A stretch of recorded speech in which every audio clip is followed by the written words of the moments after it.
guys, for today's video pupunta lang ako sa aking mga manok. Papakainin ko na sila. Dapat tumigil lang ulan. Dapat umalis na si Bagyong Christine. Buti na lang walang masyadong hangin. Kain lang ako ng manok, pero bago ako magpakain ng manok, pupulutin ko muna itong mga itlog para hindi sila mabasag.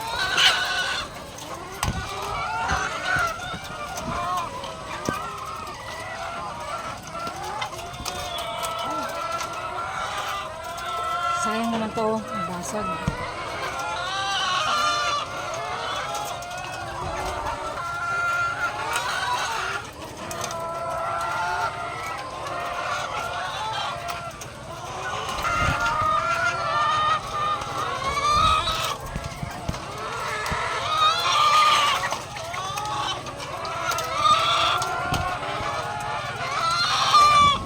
Naka-isang tray na akong itlog.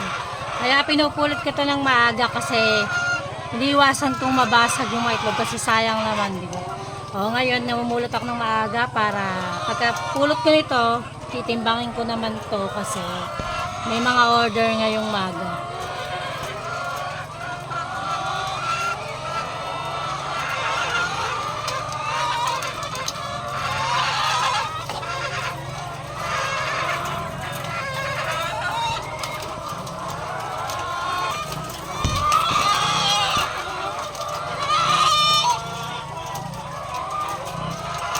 Shout out sa mga suki ko ng itlog.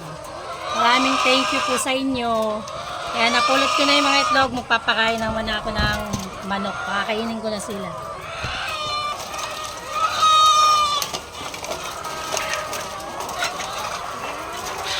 Yan, ito yung pagkain nila.